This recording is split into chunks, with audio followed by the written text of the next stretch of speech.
Hi everyone, welcome back to Harmonies from Home. Today is the 5th episode of our Learn Music Theory series, and we'll be focusing on the circle of fifths and key signatures. This is really important for learning how to notate your music.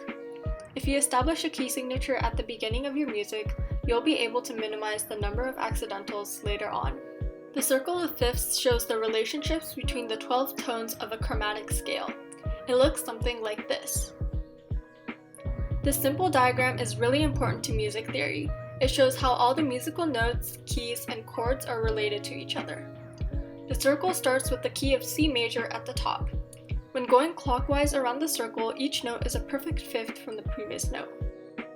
As you can see, C and G are next to each other on the circle of fifths, and yes, they are a perfect fifth apart. Each new note is a perfect fifth above the previous note. This continues until we reach C major again. This diagram is also sometimes called the circle of fourths. This is because when we move counterclockwise from C major, we see that the intervals between the adjacent notes are fourths. However, it's commonly called the circle of fifths because we tend to look at it clockwise. Different names, but same concept. The circle of fifths shows the order in which sharps are added to each successive key when going around the circle clockwise. C major is at the top of the circle with no sharps or flats. As we head clockwise, new sharps are added. G major has one sharp, F sharp. D major has two sharps, F and C, and A major has three sharps, F, C, and G. However, if we head counterclockwise from C major, we see that flats are added one by one. C major has no flats, F major has one flat, which is B flat, and B flat major has two flats, which is B flat and E flat. You may notice that the order in which new sharps and flats are added are in reverse order from each other. Sharps are added in this order, F, C, G, D, A, E, B, while flats are added in the opposite order, B, E, A, D, G, C, and F. This makes it really easy to remember what accidentals are in which key signatures. As a reminder, no key signature can ever have both sharps and flats. It can have one or the other or none.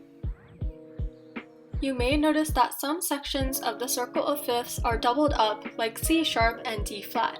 This is because they are enharmonic equivalents, meaning the same key with different names. For example, C sharp and D flat are equivalent. You can represent the same sounding notes in terms of either flats or sharps. So, the circle of fifths is really useful for finding major key signatures, but how about their relative minor key signatures? We can find this by using the same chart and going down a minor third. For example, from C major, you can find its relative minor key by going down a minor third. That turns out to be A natural. Therefore, A is the natural minor key of C major, and both key signatures have no flats or sharps. If you're confused on what I mean by minor thirds, make sure you check out episode 3 on intervals.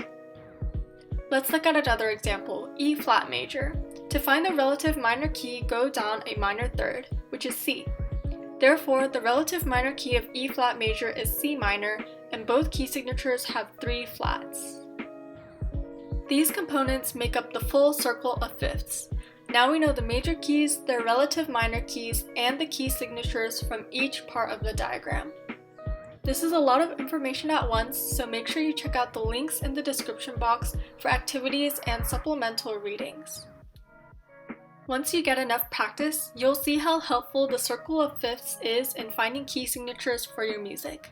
If this lesson was interesting to you, make sure you check out our other music theory and performance videos, and subscribe to our YouTube and follow us on Instagram at Harmonies from Home.